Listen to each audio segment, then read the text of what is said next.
Ispahani high school কর্তৃক আয়োজিত online ক্লাসে শিক্ষার্থী বন্ধুরা তোমাদের স্বাগতম। আজকে আমি অষ্টম শ্রেণীর গণিত বিষয়ে একটি অ্যাসাইনমেন্ট, যেটা তোমাদের পঞ্চম ধাপে অ্যাসাইনমেন্টটা পাবে এবং এতে নির্ধারিত কাজ 2 এর উপর সমাধান করার চেষ্টা করি। তোমরা এটা পেয়ে যাবে 2-1 দিনের ভিতরে। তো এখন এখানে তোমার কি কি আছে: চতুর্থ অধ্যায়, একাদশ অধ্যায়, পঞ্চম অধ্যায়, সপ্তম অধ্যায়, এই মোট 4টা অধ্যায়ের মিলানভাবে সমস্যা দেওয়া আছে, এখান থেকে সমাধান করতে হবে। তো এখানে তোমার সৃজনশীল প্রশ্ন আছে 3টা। এর মধ্যে প্রথম প্রশ্নটা হলো বীজগণিত অংশ, দ্বিতীয়টাও বীজগণিত অংশ। প্রথমটা মান নির্ণয়, দ্বিতীয়টা লসাগু গসাগু। 3 নম্বর প্রশ্নটা তোমাকে দেওয়া হয়েছে পরিসংখ্যান অংশ থেকে। যেহেতু এটার ভিতরে কোনো ছক দেওয়া নাই, তাই আমরা এটাকে করার জন্য চেষ্টা করি, আর বাকিগুলো পারা যাবে, তারপর সময় থাকলে আমরা করে দেব। নিচে আছে কিছু সংক্ষিপ্ত অংশ, ওটাও একটু আলোচনা করার চেষ্টা করি। তো এখন প্রথমে আমরা 3 নম্বর প্রশ্ন, যেটা তোমার পরিসংখ্যান অংশ, সেই অংশটার প্রশ্নটা আমরা তোমার সাথে এখন আলোচনা করতেছি। এখানে তোমার একটা প্রশ্ন দিয়েছে, একটি পরিবারের বিভিন্ন খাতে মাসিক খরচ এর সারণী।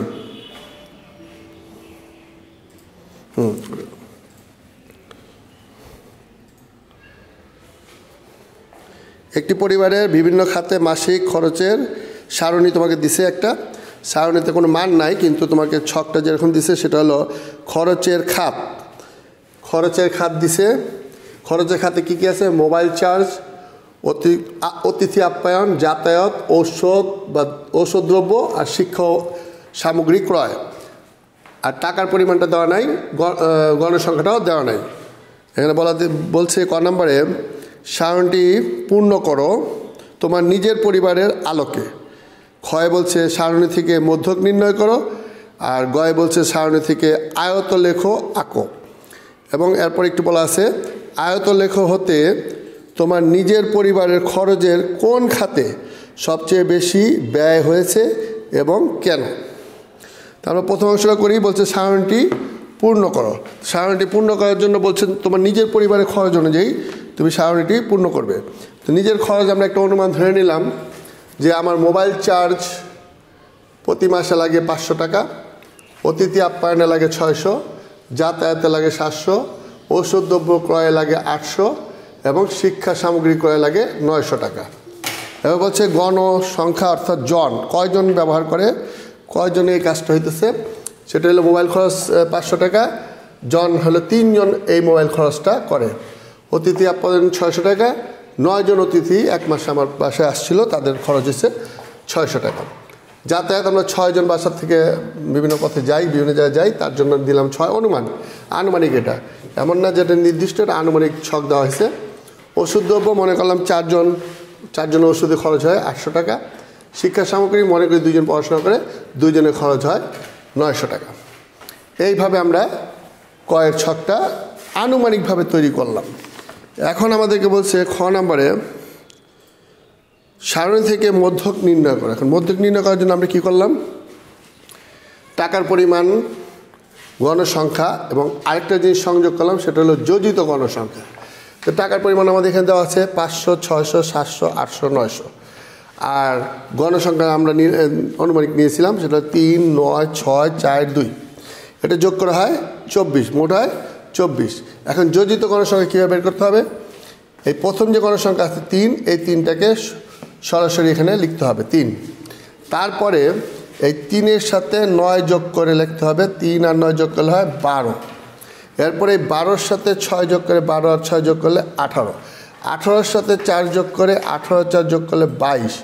22-এর সাথে 2 যোগ করে, 22 আর 2 হলো 24। অর্থাৎ প্রথমটার সাথে দ্বিতীয়টার সাথে যোগফল, আবার দ্বিতীয়র যে যোগফল সেটার সাথে তৃতীয়টার যোগফল, আবার তৃতীয়টার যে যোগফল চলে আসছে সেটার সাথে চতুর্থটার যোগফল, আবার চতুর্থটার মধ্যে যে যোগফল পাওয়া গেছে সেটার সাথে পঞ্চমটার যোগফল করে এই হলো যোজিত গণসংখ্যা।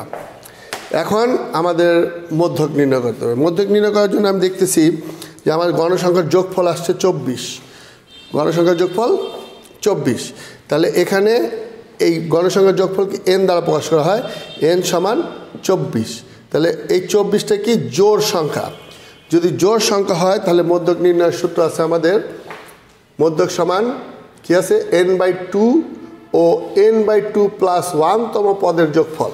তাহলে আমার n এখানে আছে 24, তাহলে আমরা লিখলাম 24/2 ও 24/2 প্লাস 1 তম পদের যোগফল ভাগ 2। 24টা যদি আমরা 2 দিয়ে ভাগ করি হয় 12, আর এখানে 24 2 দিয়ে ভাগ করলে 12 যোগ 1, তাহলে 13তম পদের যোগফল ভাগ 2। এখন 12 নম্বর পদ কোথায় আছে, অর্থাৎ যোজিত ফলে 12 যেখানে আছে সেই বরাবর পদটাই হলো 12তম পদের যোগফল। তাহলে যোজিত বরাবর 12তে আছে আমার পদ, যে পদ সে পদের পরিমাণ আছে 600, তাহলে আমরা লিখলাম 600। আর 13তম পদ খুঁজে বের করতে হবে, 13তম পদ এখানে নাই, যোগফলের ভিতরে 13 নেই, আছে 12-এর পর কত আছে 18, যেহেতু 12-এর পর 18 আছে 13 এই 18-এর ভিতরে থাকে, 13 এই 18-এর ভিতরে থাকায় এই বরাবর যে মানটা আছে সেটা হলো 700, সেটা লিখলাম আমরা। তাহলে এখানে একটা যে সাংখ্যিক মানের যোগফল লিখতে হবে, 12তম পদ্ধতি সাংখ্যিক মানের যোগফল পদের, এখানে লিখতে হবে সাংখ্যিক মানের যোগফল, সাংখ্যিক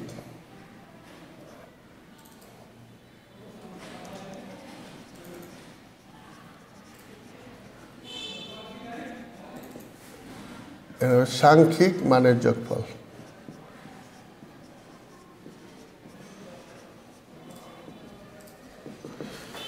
সাংখ্যিক মানটা বোঝালো কেন, পদের যোগফল বললে তো এই 12 আর ওই 13 যোগ করে 2 দিয়ে ভাগ করতাম, তাই না? তাহলে বলছে 12তম পদের সাংখ্যিক মানে, অর্থাৎ 12তম পদের যে সাংখ্যিক মানটা হচ্ছে 600, এই 600 ও 13তম পদের সাংখ্যিক মান, 13তম পদ এখানে দেখা যাচ্ছে না, 12-এর পরে আসছে 18, 18-এর ভিতরে 13 আছে, তাহলে এই 13 সাংখ্যিক মান হলো 700। তাহলে 600 আর 700 যোগ করলাম হলো 1300, 1300 2 দিয়ে ভাগ করলে হয় 650, তাহলে নির্ণয় মধ্যক হইতেছে 650। এখন আমাদের বের করতে বলছে গ নম্বরে সারণী থেকে আয়ত লেখ অঙ্কন করো। তো সারণী থেকে যদি আমরা আয়ত লেখ অঙ্কন করতে চাই তাহলে আমরা কি করলাম, টাকার পরিমাণটা যেহেতু ক্রমান্বয়ে বাড়তেছে এবং প্রত্যেকটা 100 100 100 100 বাড়ছে, তাই এগুলি সব নিচে দিলাম।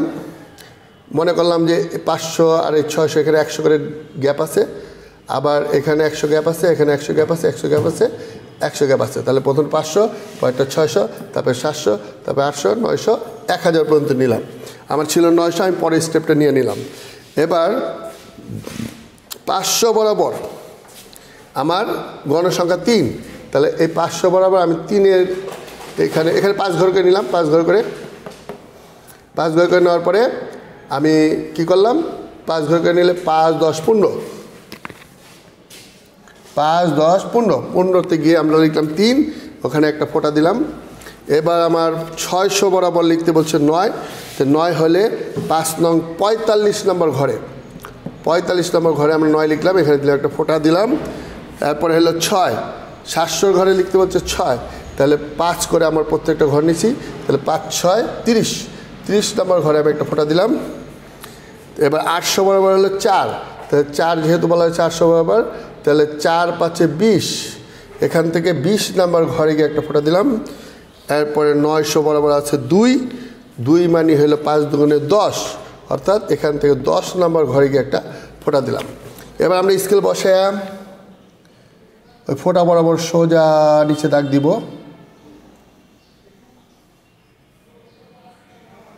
সোজা স্কেল বসায় দাগ দিব। দাগ দেওয়ার পর আমরা এই দাগগুলিকে ডানের দিকে বর্ধিত করব 5 ঘর করে, ডানের দিকে 5 ঘর করে বর্ধিত করলাম। করার পরে এবার এই ঘরগুলি মিলাই দিব, তাহলে আমাদের আয়তলেখ তৈরি হয়ে যাবে। এখন সৌন্দর্য বৃদ্ধি করার জন্য তোমরা আয়তলেখের ভিতরে এভাবে পেন্সিল দিয়ে গাঢ় করে দিতে পারো অথবা এভাবে দাগ দিয়ে দিতে পারো, তাহলে তোমার দেখতে সুন্দর লাগবে। এই হলো তোমার আয়তলেখ অঙ্কন। এখন আয়তলেখ অঙ্কনের জন্য তুমি বলবে এক্স অক্ষ বরাবর টাকার পরিমাণ এবং ওয়াই অক্ষ বরাবর গণসংখ্যা স্থাপন করি, প্রতি ঘরকে 5 ধরে প্রতি ঘরকে 5 ধরে টাকার পরিমাণ গণসংখ্যা স্থানাঙ্ক করা হলো। এভাবে করে আমরা বইয়ে আছে সেটা সুন্দরভাবে এখান থেকে লিখে নেব। এরপরে যে প্রশ্নটা বলছে সেটা বলছে যে আয়তলেখ হতে তোমার নিজের পরিবারের খরচের কোন খাতে সবচেয়ে বেশি খরচ হয় তা নির্ণয় করো এবং কেন। কোন খাতে সবচেয়ে বেশি খরচ হয়েছে এবং কেন। তা আমরা দেখতে পাচ্ছি এখানে যে 9 যেখানে আছে অতিরিক্ত আপ্যায়ন, অতিথি আপ্যায়ন, এখানে আমার খরচ কোন খাতে সবচেয়ে বেশি খরচ হয়েছে, কোন খাতে আমার খরচ বেশি হয়েছে, শিক্ষা সামগ্রী ক্রয়। শিক্ষা সামগ্রী ক্রয় বেশি খরচ হয়েছে, টাকার পরিমাণ দেখো 900, তাই না। তাহলে শিক্ষা সামগ্রী ক্রয়ে আমার খরচ বেশি হয়েছে। এর কারণ কি, আয়তলেখতে এখানে 9 দেখা যাচ্ছে, খরচ বেশি হয়েছে এখানে। শিক্ষা খাতে সবচেয়ে বেশি খরচ হয়েছে কারণ এখানে টাকার পরিমাণ বেশি আছে এবং জনসংখ্যা কম।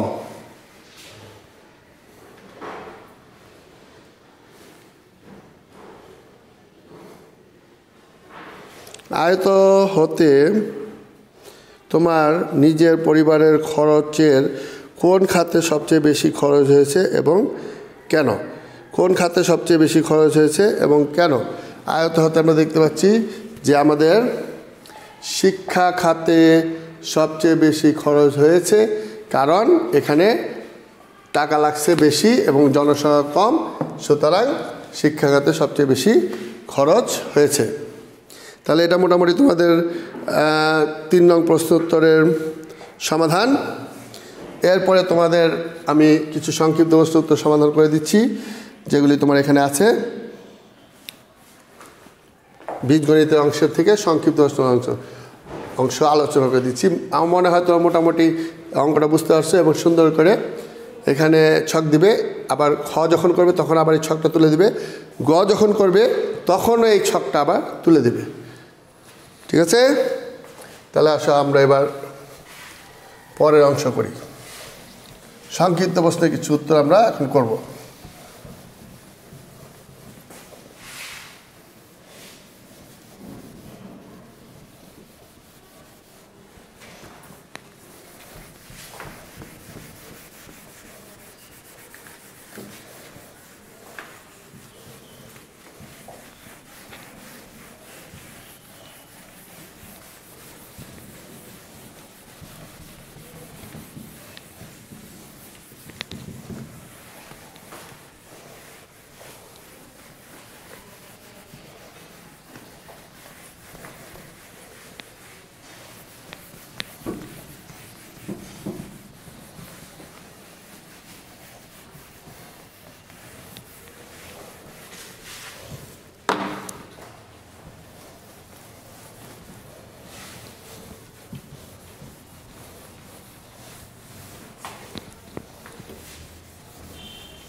হ্যাঁ, এবার দেখো সংক্ষিপ্ত প্রশ্ন নাম্বার 1।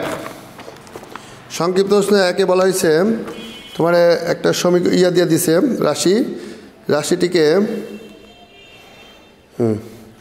রাশিকে লঘিষ্ঠ আকারে প্রকাশ করতে বলছে। রাশিটা কি আছে আমরা লিখি।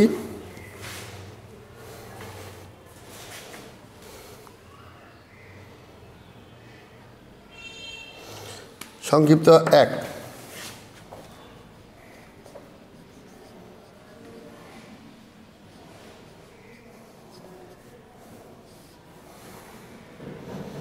এক নম্বর তোমাকে একটা রাশি লিখে দিছে, রাশিটাকে বলছে লঘিষ্ঠ আকারে প্রকাশ করো। রাশিটা আছে প্রদত্ত রাশি, কি আছে প্রদত্ত রাশিতে? প্রদত্ত রাশিতে আছে X square minus 6x plus 5 divided by X square minus 25, X square minus 25। তাহলে আমরা এখানে মিডল টার্ম করি, এক্স স্কোয়ার 5কে আমরা লসাগু করি, এই 5কে লসাগু করি, 5 × 5, 5 আর 1 যোগ করলে হয় 6। তাহলে আমার এখানে মাইনাস আছে, -5 -1 অর্থাৎ -5x মাইনাস এক্স প্লাস 5। নিচে আসো, এটা লেখা যায় X square minus 5 whole square. এখান থেকে যদি আমরা এক্স কমন নেই তাহলে থাকে এক্স মাইনাস 5, এখান থেকে যদি -1 কমন নেই তাহলে হবে এক্স মাইনাস 5। এই যে মাইনাসে মাইনাসে প্লাস, মাইনাসে প্লাসে minus.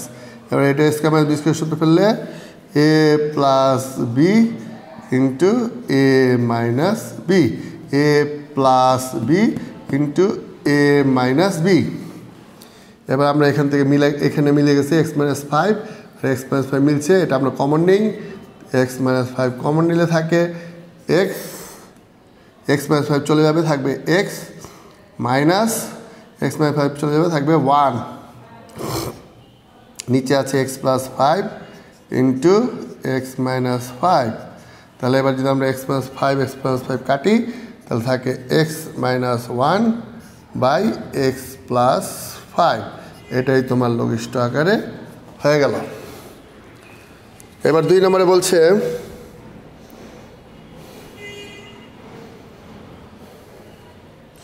a minus B by A plus B by B সমান কত? 2 নম্বরে বলছে a minus B by A plus B by B সমান কত? তাহলে আমরা দেখতে পাচ্ছি এখানে লসাগু হয়, লসাগু করতে হবে, লসাগু হলো এ বি, এ মিলে গেল, বি উপরে গিয়ে গুণ হবে বি ইন্টু এ মাইনাস বি প্লাস, এখানে বি মিলে গেল, তাহলে থাকে এর সাথে এ প্লাস বি গুণ হবে। এবার যদি আমরা গুণ করি, গুণ করলে হয় বি এর সাথে এ বি, বি এর সাথে এ গুণ করা হয় এ বি প্লাসে মাইনাসে মাইনাস বি আর বি গুণ করলে হয় বি স্কোয়ার। আবার এখানে প্লাসে প্লাসে প্লাস, এর সাথে বি গুণ করলে এর সাথে এ গুণ করলে এর সাথে এ গুণ করলে এ স্কোয়ার, আর এখানে প্লাসে প্লাসে প্লাস, এর সাথে বি গুণ করলে এ বি, নিচে থাকে এ বি।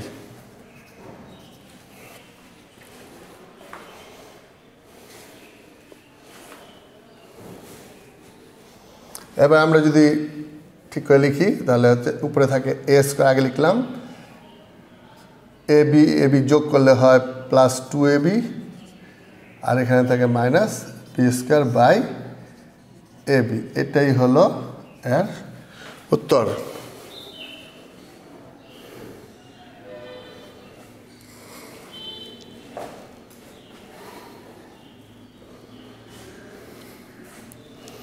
এরপরটা আসো 3 নম্বর।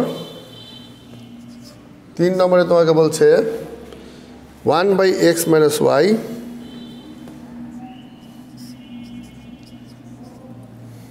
Minus X square minus X Y plus Y square divided X cube plus Y cube সমান কত? তাহলে আমরা এখানে X square minus X Y plus Y square ঠিক রাখলাম, এগুলি কিছু করা যায় না, তাই যেভাবে আছে সেভাবে রাখলাম। নিচে দেখা যাচ্ছে আমরা একটা সূত্র ফেলতে পারি, এ কিউব প্লাস বি কিউবের আমরা উৎপাদকের সূত্র লিখতে পারি। এ কিউব প্লাস বি কিউবের উৎপাদকের সূত্র হলো এ plus B into A square minus A B plus B square. কি এ কিউব প্লাস বি কিউবের সূত্র হইল এ plus B into A square minus A B plus B square. এবার আমরা দেখতে পাচ্ছি উপরে এটা আর নিচেরটা মিলে গেল,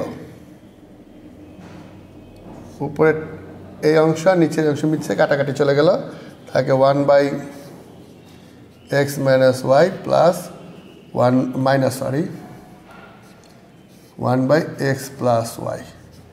এবার আমরা যদি যোগ এটা লসাগু করি তাহলে x minus Y into X plus Y, লসাগু x প্লাস ওয়াই মিলে গেল, থাকবে x plus Y minus X plus Y মিলে থাকলেও থাকবো এক্স মাইনাস ওয়াই। এখন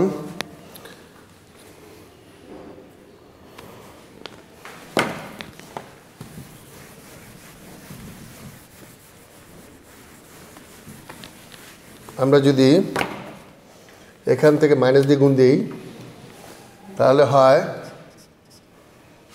এক্স প্লাস ওয়াই, এখানে মাইনাসে প্লাসে মাইনাস এক্স মাইনাসে প্লাস ওয়াই, আর নিচে থাকে A minus B into A plus B সূত্র A square minus B square, A minus B into A plus B সমান A square minus B square. এখানে এক্স এক্স কাটা যায়, থাকে 2y divided X square minus Y square, Y Y যোগ করলে 2y divided X minus Y square, এটাই answer. মনে হয় তোমরা বুঝতে পারতেছ, আমরা দ্রুত করে দিচ্ছি তোমাদের অঙ্কটা। এরপরে আসো আমরা 4 নম্বর দেখি, 4 নম্বরে কি বলছে। 4 নম্বর বলছে দুটো মান উঠে দিছে, গুণফল সমান কত, দুটো গুণফল চাইছে। তো 4 নম্বরে আসো গুণফল।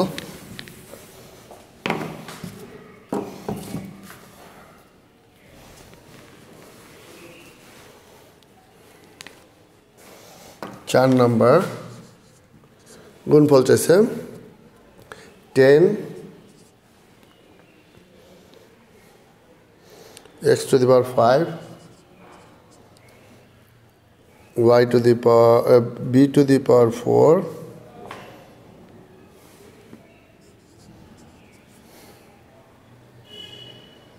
আবার দিছে x কিউব। অফ শিট,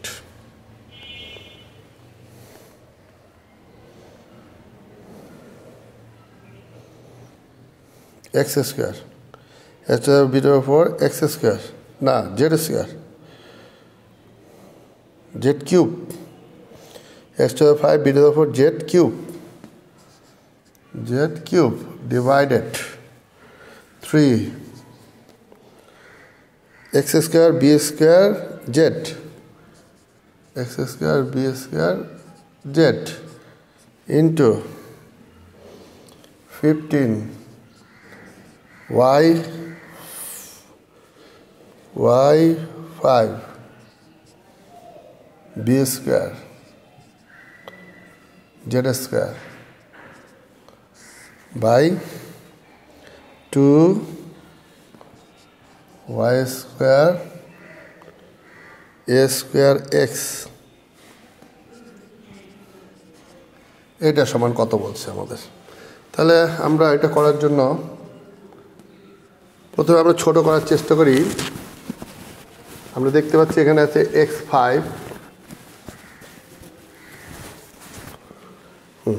আমরা এখানে দেখতে পাচ্ছি x5 আছে, 10 আর 3 কাটা যায় না, 10 জায়গা মতো রইল। এখানে আছে x5, নিচে আছে x স্কোয়ার, তাহলে এখানে কয়টা বেশি আছে, 3টা, তাহলে লিখলাম আমরা x কিউব। এখানে b4 আছে, এখানে b স্কোয়ার আছে, তাহলে b এর উপরে কয়টা বেশি আছে, 2টা, লিখলাম b স্কোয়ার। এখানে z কিউব মানে z এর উপরে 3টা আছে, নিচে আছে z, তাহলে এখানে 3টা এখানে একটা, তাহলে বেশি আছে 2টা, লিখলাম z স্কোয়ার। নিচে থাকে 3, আর কিছু থাকে না। এখানে আসো পূর্ণ লিখলাম, এখানে y স্কোয়ার, এখানে y5 বেশি থাকে, y এর উপরে বেশি থাকে 3টা, এখানে a স্কোয়ার, ওখানে a স্কোয়ার নাই, তাহলে আমরা 2 স্কোয়ার ঠিকই রাখলাম। আর এখানে z স্কোয়ার আছে, নিচে x। এখন যদি আমরা এখানে কাটি 5 দুগুণে 10, এখানে যদি কাটি 3 5 15। এখন আমাদের কি মিলে এখানে কাটাকাটি করা যায় সেটা আমরা একটু দেখি। এখানে আমরা দেখতে পাচ্ছি যে x এখানে একটা আছে, এখানে আছে 3টা, তাহলে এটার সাথে এটা যদি কাটি তাহলে x² থাকে, আর কিছু কাটা যায় না। তাহলে আমার থাকছে 5 5 25। এখানে আর b নাই, একটাই আছে b²। ও b²। তারপর আমরা লিখতে পারি x²। তারপর আমরা y দেখি, y একটা আছে y³।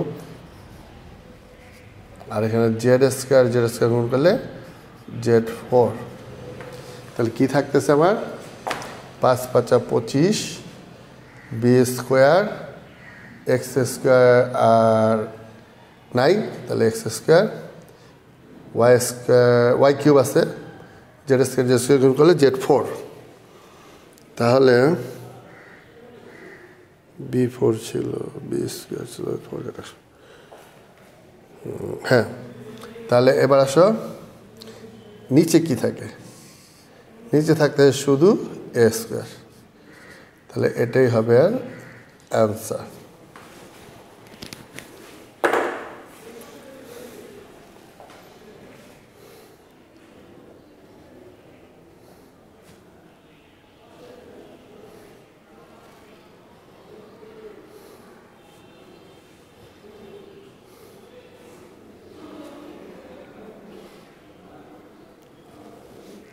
x%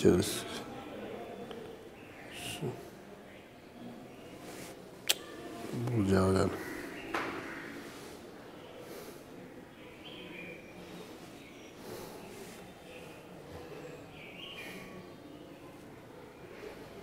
জেড না এক্স,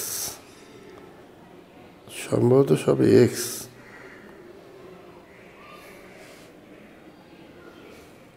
সব এক্স সম্ভবত, এগুলো না এক্স তো যেটা জেরি। ঠিক আছে, তাহলে যা বোঝা যাচ্ছে এখানে খুব ঘোলা ঘোলা লাগছে, এখানেও খুব ছোট। তারপর মোটামুটি এইটাই আমরা অনুমান করতে পারতেছি। এটাই ঠিক হবে। তারপর আসো, মোটামুটি মনে হয় বুঝতে পারছো তোমরা। এটা জাস্ট যা আছে তাই কাজ করলাম আমরা, যা কাটাকাটি যায় কাটাকাটি লিখলাম, বাকি যা ফলাফল আছে তাই গুণ করে দেখাইতে হবে, এই ঘটনা। এবার আসো 5 নম্বরে যে আমরা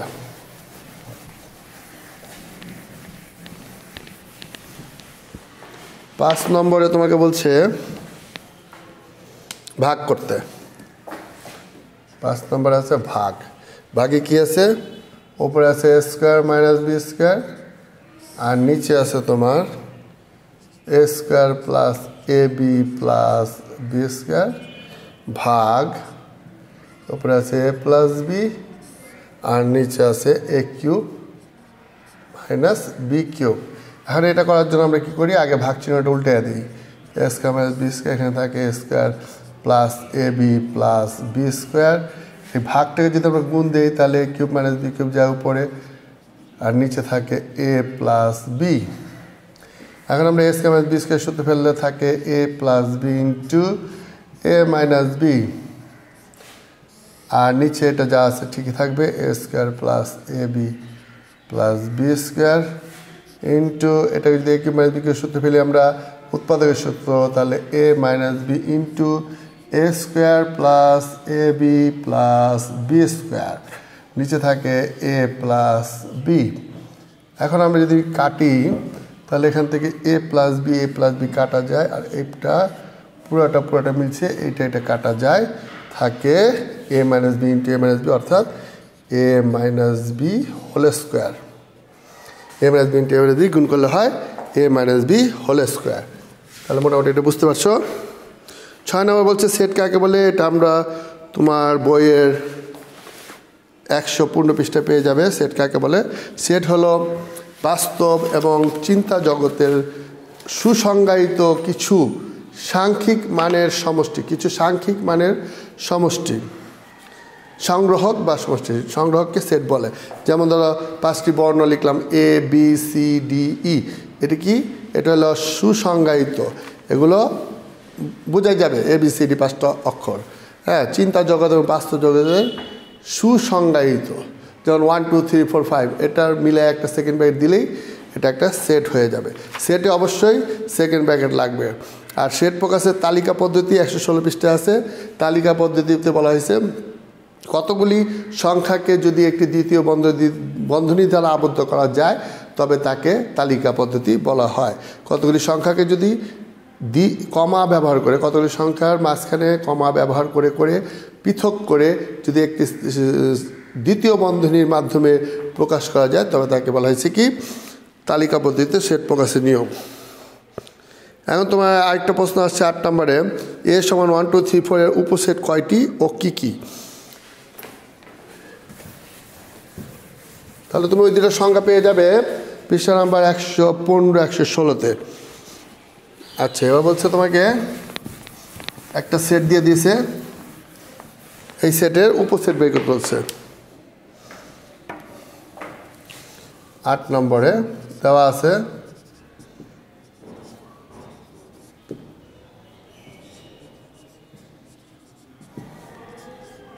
A সমান 1 2 3, এটা উপসেট বের করতে হচ্ছে, অর্থাৎ A এর উপসেটগুলি কি হবে? প্রথমে আমরা একটা করে নেব 1 2 3, তারপর আমরা দুটো করে নেব 1 এর সাথে 2 1 2, তারপরে 1 এর সাথে 3 1 3, তাহলে 1 এর কাজ শেষ। 1 2 1 3 করলাম, 1 এর কাজ শেষ। এবার বাকি থাকে 2 2 এর সাথে 3 2 3, আর এবার দুটো করে কাজ শেষ। এবার 3টা করে নেব, তো 3টা করে আছে 1 2 3, অর্থাৎ প্রথমে একটা নিলাম, পরে 2টা করে নিলাম। কী হবে? 1 এর সাথে 2 1 এর সাথে 3, তখন 1 এর কাজ শেষ। এবার কি করলাম? 2 আছে, 2 এর সাথে 2 3, এবার 2 এর কাজও শেষ। তাহলে থাকে আর একটা তো নিচ্ছি না, আমি 2টো করে নিচ্ছি। তাহলে এবার পরবর্তীতে নিব কি? 3টা নিতে গেলে একবারই নেওয়া যায়। 1 2 3, এই সবগুলি হইল এর উপসেট। এবং এর উপসেটের সংখ্যা কয়টি?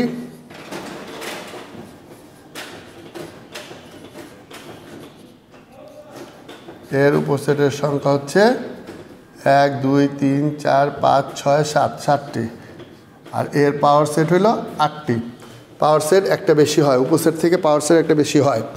তাহলে উপসেটের সংখ্যা হচ্ছে 7টি আর পাওয়ার সেটের সংখ্যা হবে 8টি। এবার তোমাকে বলো 9 নম্বরে যে কিউ সমান সমান এটা আছে, সেটটিকে তালিকা পদ্ধতিতে প্রকাশ করো।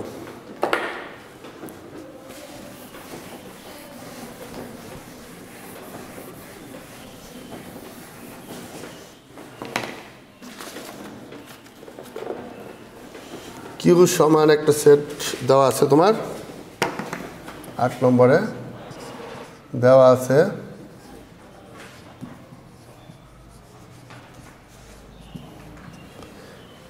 ছোট অক্ষর, দেখতে কষ্ট, এটার জন্য একটু বড় করে নেওয়া হচ্ছে। আমার মোবাইলে প্রশ্নটা তুলে নিছি যাতে বড় করে দেখা যায়। কিউ সমান দেওয়া আছে এক্স সাজ দ্যাট এক্স 42 এর সকল গুণনীয়ক, এর সকল গুণনীয়ক। এখন এটাকে আমার কী করতে হবে? তালিকা পদ্ধতি প্রকাশ করতে হবে। তালিকা পদ্ধতি প্রকাশ করার জন্য আমরা 42-এর গুণনীয়ক বের করব। 42-এর গুণনীয়ক, 42-এর গুণনীয়কগুলি গুণনীয়ক নির্ণয় করি। তাহলে 42-এর গুণনীয়কগুলি কি? 42 গুণ 1 42, 42 যদি 2 দিয়ে ভাগ করি তাহলে কি হয়? 42 2 দিয়ে ভাগ করো 21, 21 গুণ 2 42। এবার 42-কে যদি আমরা 3 দিয়ে ভাগ করি 14, 14 গুণ 2 42। 4 দিয়ে 42 ভাগ করা যায় না, 5 দিয়ে 42 ভাগ করা যায় না, 6 দিয়ে যদি ভাগ করি তাহলে 7 গুণ 6 42 আবার 6 দিয়ে ভাগ করলাম, এবার 7 দিয়ে ভাগ করি, আবার 7 গুণ 6 42। তার মানে একই জিনিস যদি রিপিট চলে আসে তাহলে আর যেতে হবে না, এই পর্যন্তের ভিতরে আমার গুণনীয়কগুলি আছে। তাহলে এখান থেকে যদি আমরা উত্তর লিখতে চাই তাহলে কিউ সমান লেখা যাবে কত 1 1 2 3 6 7 14 21 42। তার মানে যে অংশ যে জিনিস দিয়ে ভাগ করে 42কে পাওয়া গেছে সেই প্রত্যেকটাই হবে আর গুণনীয়ক। তাহলে এখানে কি ঘটনা ঘটলো, 6 7 42, এটা যদি মানে 6 দিয়ে ভাগ করলাম 6 7 42, যদি 7 দিয়ে ভাগ করি তাহলে দেখা যাবে কি 7 গুণ 6 42। তাহলে এই জিনিসটার ভিতরে এখানে 6 7 আছে, এখানেও 6 7 আছে, যেহেতু একই জিনিস রিপিট চলে আসছে তাহলে এটাকে আর অন্য কিছুতে ভাগ করতে হবে না, এই পর্যন্ত ভাগ করলেই চলবে। এখন আমরা কিভাবে নিলাম গুণনীয়ক, এই ছোট থেকে শুরু করলাম 1 2 3 6, তারপরে বেদি ঘুরলাম 7 14 21 42। ঠিক আছে, এইভাবে করে আমরা গুণনীয়কগুলি নিয়ে নিলাম। লাস্ট অঙ্ক ওইটা 9 নম্বর ছিল, এটা 9 ছিল, এটা 9। লাস্ট অঙ্ক 10 নম্বর এখন আমরা করব। 10 নম্বর অঙ্কে বলা হয়েছে পি সমান এত, কিউ সমান এত হলে পি ইউনিয়ন কিউ এবং পি ইন্টারসেকশন কিউ কত। লাস্ট একটা অঙ্ক আমাদের এখন 10 নম্বরের সংক্ষিপ্ত অঙ্ক।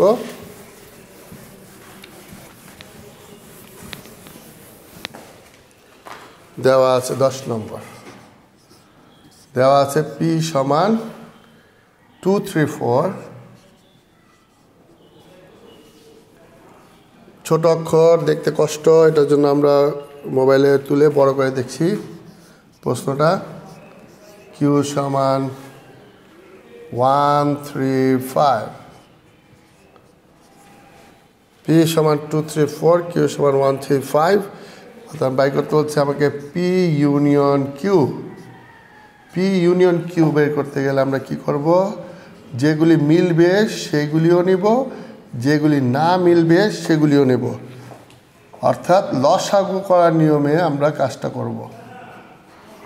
লসাগু কীভাবে করি, যে সংখ্যা মিলে সেটাও নেই, যেটা না মিলে সেটাও নেই। এখন দেখা যাচ্ছে 1 এখানে মিলছে না, 1 আসবে, 2ও মিলে না, তাও আসবে, 3 মিলছে, একটা আসবে, 4 মিলে না, তাও আসবে, 5 মিলে না, তাও আসবে।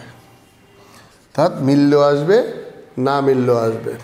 আর ইন্টারসেকশন মানে হইল শুধু কমন যেটা মিলবে শুধু সেটাই নিব আমরা। 2 3 4, ইন্টারসেকশন উল্টাভাবে দিতে হয় ছেদ সেট। ইন্টারসেকশন মানে হলো ছেদ, আর ইউনিয়ন মানে হলো সংযোগ।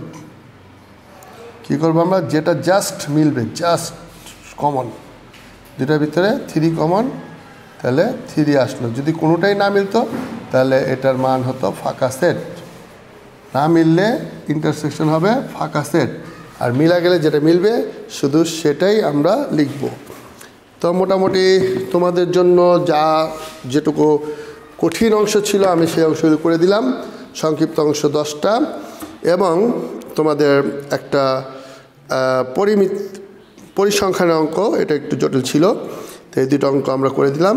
বাকি থাকে 1 এবং 2 সৃজনশীল, এটা মোটামুটি বইয়ের অঙ্ক। তোমরা এটা প্র্যাকটিস করা আছে তোমাদের, তোমরা করছো, তারপরে চেষ্টা করো, যদি না পারো কমেন্ট করবে, আমি আবার দরকার পড়লে এগুলি তোমাদের করে দেব। তো 8ম শ্রেণীর ছাত্রছাত্রীরা, তোমাদের জন্য আজকে আমার এটুকুই ক্লাস ছিল। তোমরা ভালো করে সুন্দর করে ফ্রেশ করে খাতায় অঙ্কগুলি করবে এবং সুন্দর করে মার্জিন টানবে, দাগ দিবে, কোনো কাটাকাটি রাখবে না, তাহলে তোমরা অতি উত্তম বা উত্তম এই জাতীয় নম্বর পেয়ে যাবে। ঠিক আছে, তাহলে ভালো থাকো সবাই, সুস্থ থাকো। আজকের মতো এখানেই তোমাদের সাথে আমি বিদায় নিচ্ছি। ধন্যবাদ সবাইকে।